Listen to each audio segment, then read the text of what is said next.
friends, welcome to Crafting and Relaxing. I'm Sarah. I've been asked if I take request videos, and the answer is yes, but sometimes my subscribers have requests for things that I don't know that I'm an expert on or that I'm really qualified to make a video on. So I'm going to try today. And today's topic is money saving in your card making. And I'm going to keep it kind of specific to card making, but you could expand it and think about any paper crafting or any other crafts that you have. You should know that I'm a money nerd. It's important to me that I don't make videos that cause you to go out and buy things you don't need and spend a bunch of money. And I'm always thinking about, is there a less expensive way that I can do it? Now, don't get me wrong. Some things are personal style and preference. Like, I'm not good at fussy cutting. I don't like to fussy cut. I'm perfectly happy to buy dies, okay? So those are things you have to consider.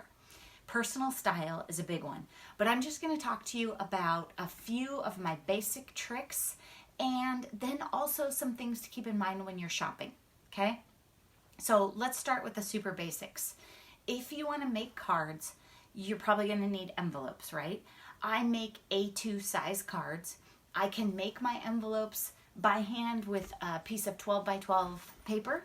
Okay, we had a dog interruption, but I'm back. I can make envelopes with a 12 by 12 piece of paper, and that's great, and that's fun, and I have videos on that. I have a playlist, but I don't want to make every single one of my envelopes, right? I just want to make every once in a while a fun one or something for Happy Mail. So for envelopes, I noticed that I was making more and more cards, so I started ordering them online. These are cream ones, and this is the quantity that I ordered them in. This was 250. And sure, I would like to have envelopes in every single color, but one of my tricks is I keep things neutral, because we can decorate so much stuff these days. So I only have envelopes in cream because they were cheaper than gray, I'll be honest with you, and white.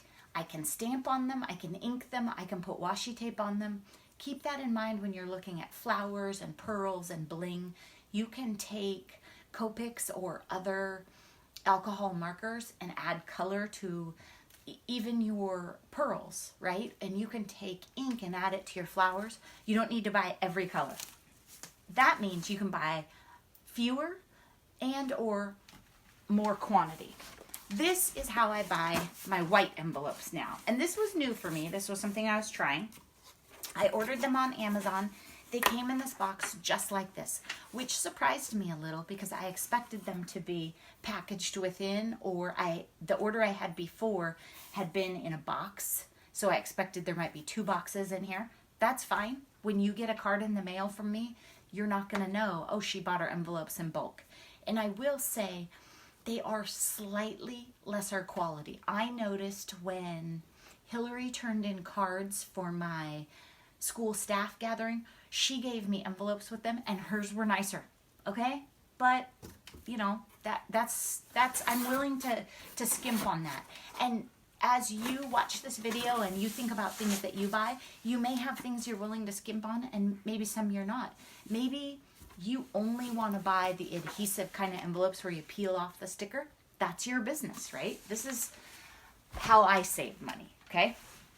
Totally your preference. Okay, so that's what I do for my envelopes.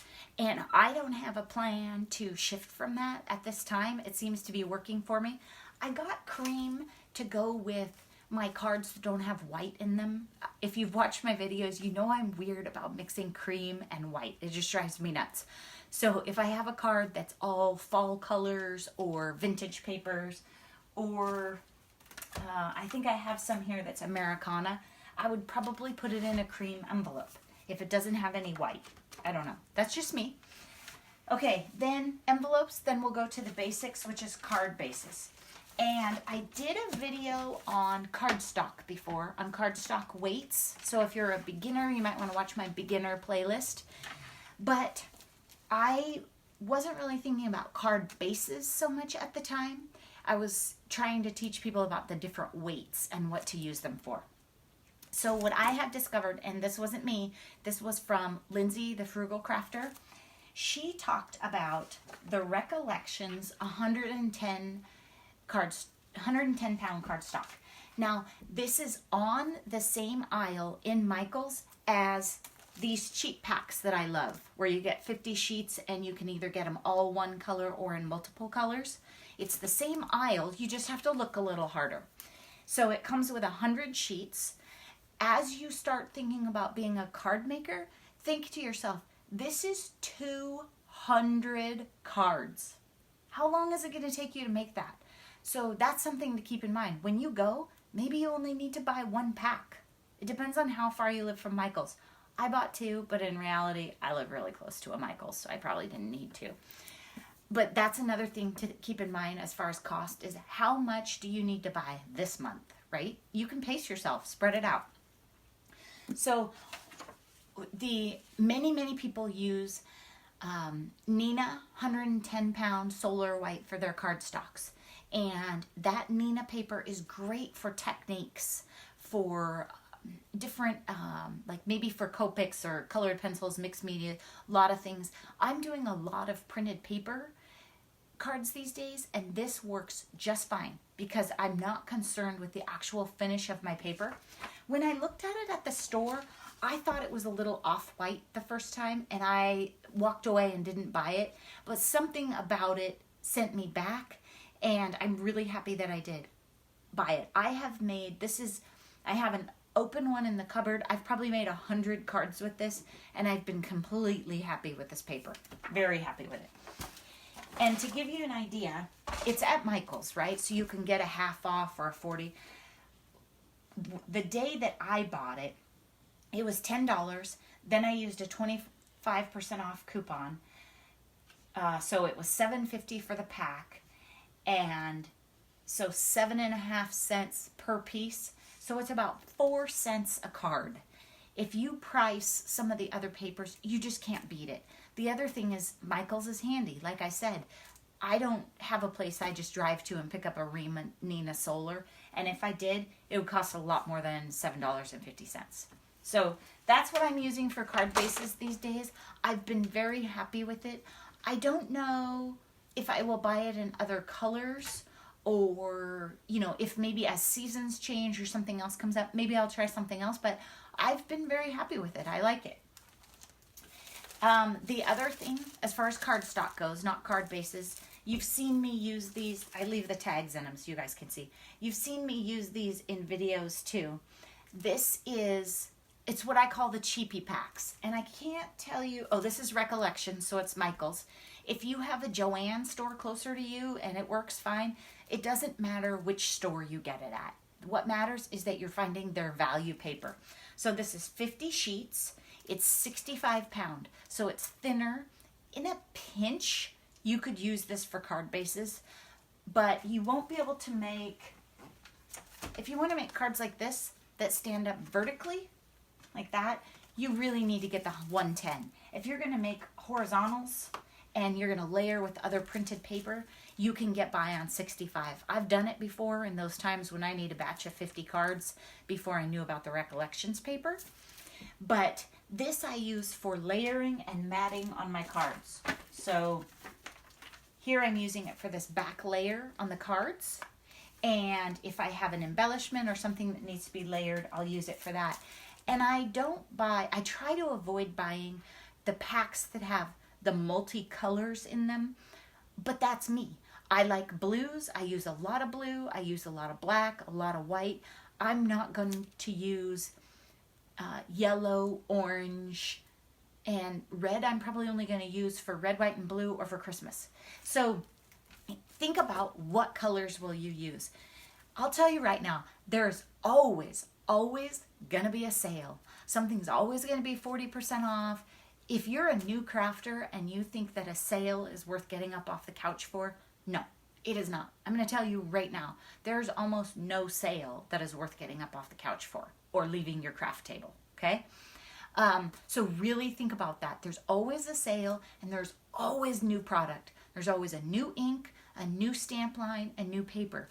So if you are trying to collect them all and then you think you'll be done shopping, or you're just going to get these 10 inks because then you have all the colors and you'll be done, No, it doesn't work like that in crafting. And if you're a new crafter, you don't necessarily know that. Nobody tells you. There's always new stuff. When a new ink line comes out, I usually buy one. I buy one. If you look in my ink drawer in here, I have, in the beginning, I started with one Distress Oxide. I have acquired more since then. I do like them. I have one VersaFine Clair. I like it, but I didn't run out and buy more, okay? So I buy one ink. I bring it home, I try it on some things, and I think, is it the ink I thought it was gonna be? I don't need to buy them all. And I also know, just because they're 40% off or 50% off today, they're gonna be 40 or 50% off another day. So, but that's just me. I might be even more frugal than Lindsay, okay?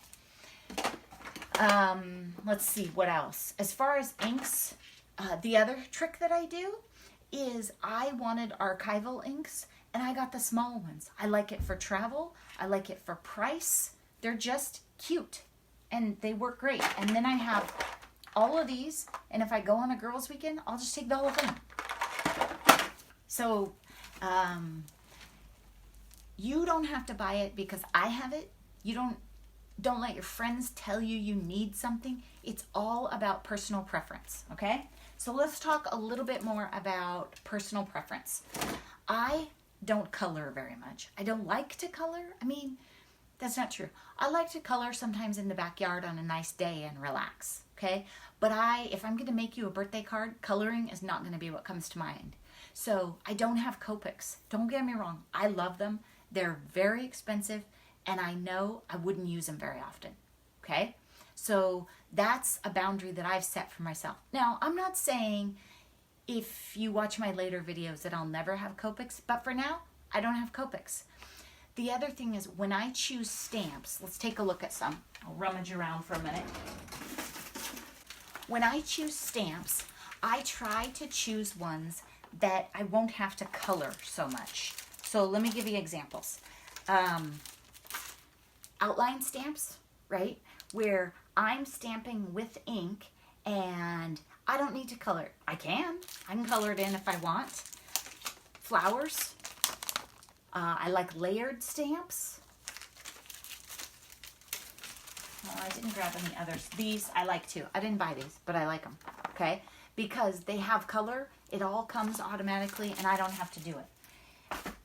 The Stamplistic ones, these are my splurge item, and they are also an exception to my coloring rule. Because if I'm going to color, I want to color one of these.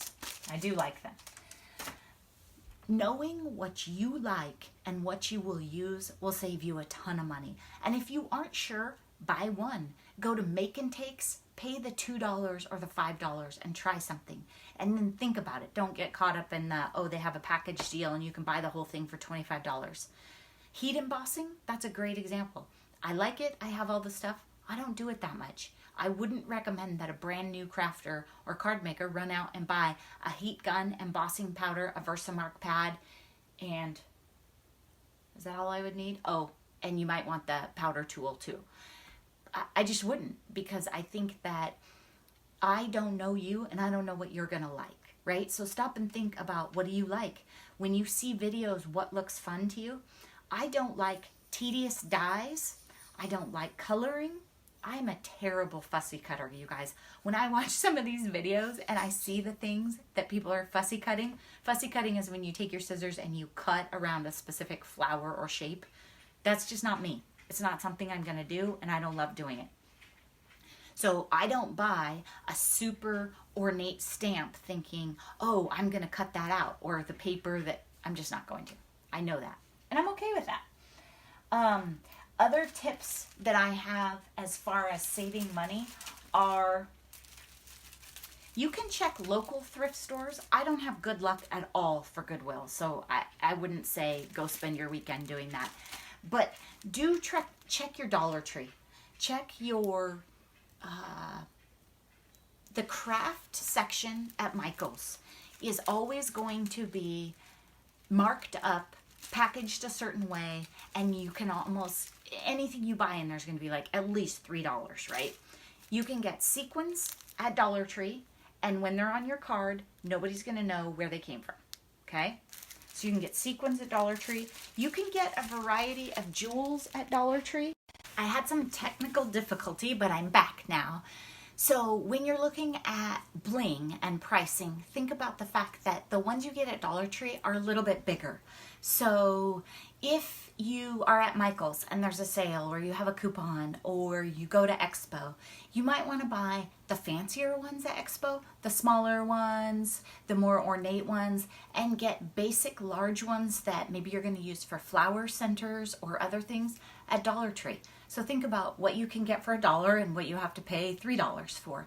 The other thing is, I wouldn't recommend that you spend your Saturday driving around to garage sales, but it never hurts to check Craigslist, and you might find a crafter who's completely closing out, downsizing, moving. Those are great opportunities. It just depends. My time is super precious to me, so I like to spend as much of it crafting as I can. As you look around and you think about bling, just be sure that you're buying in the colors that you like and stuff that interests you. I'm just not the kind of person that goes down the aisle and buys it in every color. If you like rainbow things and you make a lot of rainbow things, then that probably works for you. Over time, I've started to know what I will use and what I won't use. Don't worry, I didn't buy these. This is a whole thing of brads. I don't use brads. I don't want to mess with the hole punching thing, and they were fun for a while. I just don't do it. I also don't use grommets. That's not what they're called. Eyelets. Brads and eyelets, not really into them. I specifically layer my cards in a certain order to give me the option to use them. I still don't use them. So think about that. Brads, rub-ons. I did buy rub-ons. I'll show you in a minute. I don't like them. I don't know why I buy them. It was $1.19. It did not bring me joy. It brought me annoyance. So that's something to think about for sure. And let me show you, as a card maker, let's look at something. Okay. I'm working on red, white, and blue cards. And at Tuesday morning, so it's not quite as bad, right? I bought a pack of puffy stickers, 13 puffy stickers. 40 embellishments, 63 stickers. Remember, I'm making cards here. And 6 sheets of rub-ons. How many cards was I planning to make? Okay? When you go, if you just want to make cards, if that's what you're going to do, when you go and you look at a collection at Tuesday morning or anywhere, really think about what is the right scale for a card and how many you will use. I like red, white, and blue. Love the blue. I will probably use all of these, but in any other color scheme, this would be way too much for me. It's probably too much in this color scheme. It's also really good to think about the pieces of paper that you buy. If you are at Joann or Michael's, or maybe you have a fabulous store like I have, Runaway Art Studio, where you can buy loose paper, think about how many cards do you want to make with that paper. Sometimes I just go in and I buy 1 sheet. As a scrapbooker, I would never do that, because for scrapbooking, I like double page layouts. I'm a big fan of double page layouts. I don't make single page layouts. But as a card maker, this is easily 6 cards. Okay, I could probably do 10, sorry, the big dog's running around in the background jinkling. I could probably do 10 cards out of this, you know, with some strips and some different things by the time I got the big stuff out. So you really want to think about the paper. Now, granted, think of this, for most of you, this is like my version of pink, right? I love this paper. That's why I have so much of it here. But it's not uncommon for me to go in, buy 2 sheets of 12 by 12, and that's it. I'm done. If you are a scrapbooker, you probably don't really have to shop for cards. You just have to think about card bases and envelopes, and you'll have everything else you need. And that's one way that I do things. If I get a kit and I'm going to make scrapbook pages, I always make the scrapbook pages first, and then the cards are the scraps. That's really how I got into card making, was just trying to use up my leftover papers and my scraps. Some of it was Stampin' Up too, but it was also, you know, what should I do with these leftover 3-inch strips of paper or something like that? The other thing that is absolutely important to me is think about, can you afford it? Your card making or other hobbies should not be leading to credit card balances. There are so many ways that you can satisfy your creative need and not run up balances. You can use junk mail. You can, like I said, Dollar Tree, garage sales, your friends. If you have a friend that's a scrapbooker, their trash is really your card making treasure. So that's something to think about too, okay? I mean, there's just so much.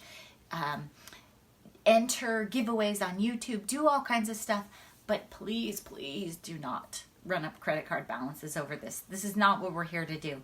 And don't ever think that because I have something or because your friend has something that you need to get it. My goal is to inspire you to do what you want to do and help you find what makes you happy, not make you think that you need to make cards just like me or have all the same tools. The other thing to keep in mind, everything's even more messy than it was at the beginning because I lost the middle part of this video, so I gathered stuff and then laid it out. But the other thing to keep in mind is tools. They add up so fast, okay? Or the new gadgets that come out and die cut machines and that kind of thing. So really think about what's important to you and don't be chasing the latest, newest craze. The stuff you see here, clearance, 40% off, borrowed it from Noni, had to buy her another one because I loved it, and garage sale. So just because you see it in a video doesn't mean that I want you to pay retail for it, okay? Keep that in mind. And really think about what you like. And don't be shy to ask people in videos. One thing that I try and say in my videos is just because I have it doesn't mean you should buy it. It just means it's what I bought at the time.